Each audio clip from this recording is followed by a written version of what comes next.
ഇനി പോകുന്നത് ഈ +1 സീറ്റ് പ്രതിസന്ധി പരിഹരിക്കാൻ സംസ്ഥാനത്ത് കൂടുതൽ ബാച്ചുകളും സീറ്റുകളും അനുവദിക്കുമെന്നുള്ളതാണ്. ഇക്കാര്യം വ്യക്തമാക്കി വിദ്യാഭ്യാസ മന്ത്രി വി ശിവൻകുട്ടി നിയമസഭയിൽ പ്രത്യേക പ്രസ്താവന നടത്തും. ചട്ടം 300 അനുസരിച്ചിട്ടായിരിക്കും പ്രസ്താവന. സംസ്ഥാനത്തെ വിദ്യാർത്ഥികൾ മറ്റു രാജ്യങ്ങളിലേക്ക് കുടിയേറാൻ നിർബന്ധിതരാകുന്ന വിഷയം പ്രതിപക്ഷം സഭയിൽ ഉന്നയിക്കും. ധനവിനിയോഗ ബില്ല് പാസാക്കി സഭ ഇന്ന് അനിശ്ചിതകാലത്തേക്ക് പിരിയുകയാണ്.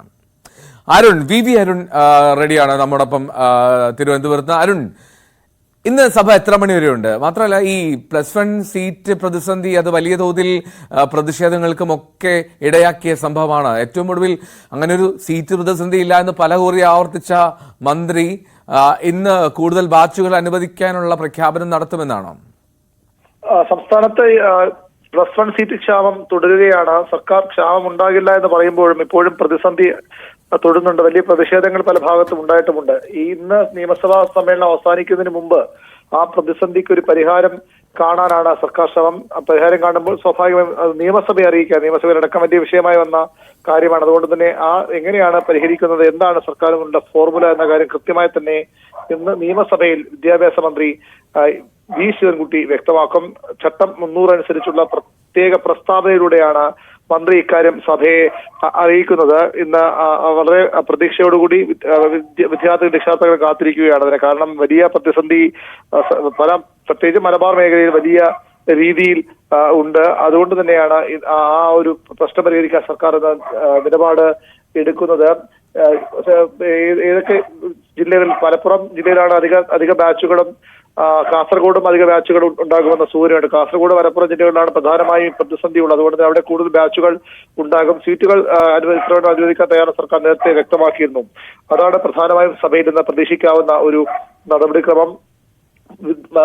പ്രതിപക്ഷം സഭ നിർത്തിവെക്കാനുള്ള വിപക്ഷവുമായി കൊണ്ടുവരുന്ന വിദ്യാഭ്യാസവുമായി ബന്ധപ്പെട്ട കാര്യമാണ്. സംസ്ഥാനത്തെ നിരവധി വിദ്യാർത്ഥികൾ ഇവിടെ കേരളത്തിൽ വിദ്യാഭ്യാസം വിശ്വാസമില്ലാത്തത് കൊണ്ട് അല്ലെങ്കിൽ അവസരം ഇല്ലാത്തത് കൊണ്ട് തന്നെ വിദേശത്തേക്ക് കുടിയേറുന്നു.